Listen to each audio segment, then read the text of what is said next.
애 보기 싫어서 나온 것 같은데요. 그렇지 않습니다. 그래요? 네.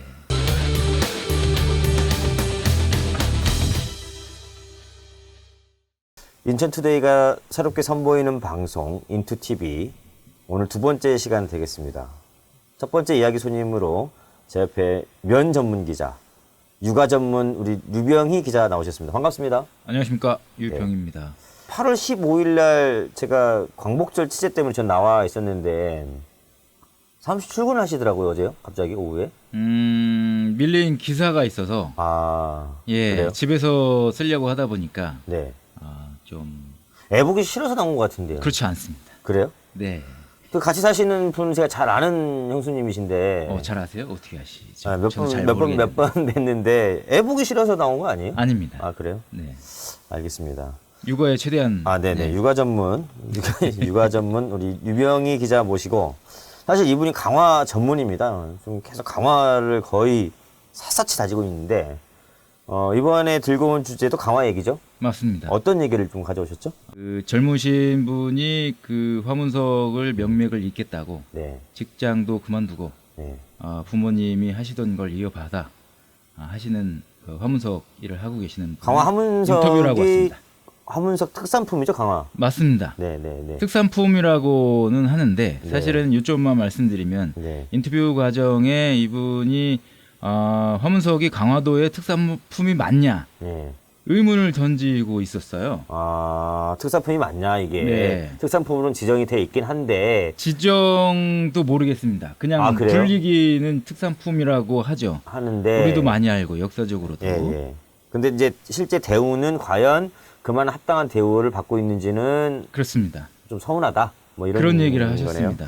일단 화문석이 뭐죠? 일단 설명 좀 해주시죠. 화문석은 그 왕골이라고 하는, 그러니까 그 습지지대에서 자라는, 그러니까 네. 비슷하게 얘기하시 갈대인가요? 갈대? 갈대와 비슷한 건데요. 네네. 갈대하고 좀 다르게 네. 왕골은 속이 좀 옹골차게 이렇게 차 있어요. 약간 스펀지라고 설명을 드리면 이해하기 편하실 텐데 네. 누르면은 탄력이 있고 네. 겉은 맨질맨질하고 네. 윤기가 납니다.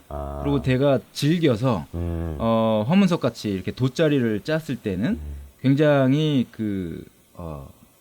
사람들한테 이롭게 네. 할 수 있는, 네. 앉았을 때는 푹신푹신하고 네. 여름에는 시원하고 겨울에는 따뜻한 성질이 있습니다. 여름에는 시원하고 네. 겨울에는 따뜻하고. 예, 통풍성도 있고 습기도 빨아들이는 성질이 선조에. 역사가 어느 정도 된 거죠, 이게? 제가 알기로는 고려 시대에 유명해졌는데 네. 고려 시대 전부터 했겠죠. 네. 뭐 자세하게 밝혀진 거는 저도 잘 모르겠습니다. 근데 고려 시대 때 그 왕조나 왕가나 신하들이 네. 강화도로 이전을 하면서 네. 그 왕가에 상납을 한 걸로 알고 있습니다. 그래서 그때 왕가에서 사용을 하다 보니까 네. 고급 제품이 될 수도 있고 선물용으로 제작을 해서 사신들이 오면 선물을 줬다고. 그러니까 고려 왕조가 전해집니다. 강화에 이제 피란을 오거나 네. 이제 행궁을 했었는데 맞습니다. 그때 이제 진상을 네. 했다는 얘기네요. 그러면서 이제 귀족들이 사용을 하면서 이제 유명해지기 시작한. 그리고 조선 시대에도 계속 이어진. 이 화문석 시장 규모는 어느 정도 됩니까? 그러면? 제가 들은 바로는 화문석을 포함해서 돗자리 시장이 10억 원 안팎이라고 말씀을 하셨습니다. 예. 네. 일본하고 가깝게 이제 일본도 돗자리를 사용하는데 일본 같은 경우는 1조 원의 시장이 있는 반면에 네. 우리나라는 굉장히 사양 산업이 아니냐. 그러면 이 강화 화문석을 네. 이렇게 뭐라고 그러죠? 제작하시는 분들은 네. 어느 정도나 되나요? 뭐 이 강화도에 한 군데인가요? 아니면 몇 군데가 더 있습니까? 강화도에 그 왕골을 생산하고 네. 그 화문석이나 왕골 공예품을 만드는 가구 수가 네. 몇 년 사이에 120가구에서 20가구로 줄어들었대요. 엄청나게 줄었네요. 그러니까 이제 전통적인 방식으로 왕골을 생산을 하고, 그러니까 다 수작업으로 하시는 거죠. 왕골도 그냥 자연적으로 길러지는 거를 배우는 게 아니라 네. 벼처럼 이렇게 재배합니다. 재배를 해서 맞습니다. 처음 알았습니다. 박윤환 대표도 사실 1000평 정도 본인이 하긴 하는데 네. 재배하기도 쉽지도 않고 강화도에 그렇군요. 있는 재배 농가들을 수집을 해서 제품을 만드는데 네. 뭐 수급이 안 된다. 뭐 이런 말씀을 하셨습니다. 이 가격이 어느 정도 합니까? 가격은 보통 150만 원에서 200만 원 정도 하고요. 그러니까 보통 기본 가격입니다. 돗자리를 기준으로 네. 했을 때. 근데 돗자리 같은 경우에는 그럼 사실 서민들이 100만 원짜리 화문석을 사기엔 좀 부담이지 그렇죠. 않을까요? 맞습니다. 네. 그런 이제 원가 절감 차원에서 박윤환 네. 대표도 사실은 네. 그 제조 과정을 보시게 되면은 그렇게 쉽지 않은 제조 과정이기 때문에 네. 원가를 맞추려고 하다 보니까 가격이 좀 올라가게 됐는데요. 네. 최근에는 반자동화로 이제 제품을 생산하려고 기술 개발에 박차를 그렇군요. 가하고 있다고 합니다. 그 과정에서 이제 특산품이라고 할 수 있겠냐라고 할 정도로 군이나 시에 어떤 도움을 요청하고 계셨어요.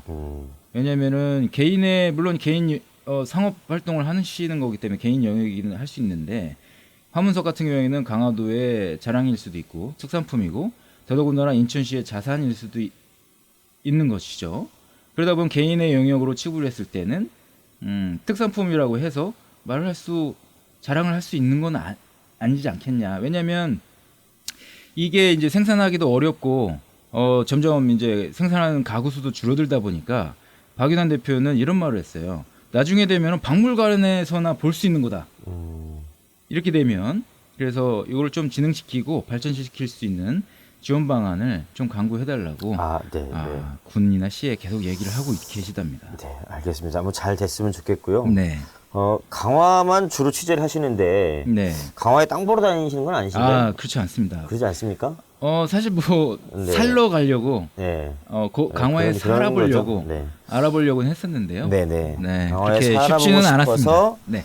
기자를 사칭하고 사칭한 건 아니죠. 기자니까 기자를 빌미로 아무튼 강화 구석구석을 지금 알아보고 있는 네.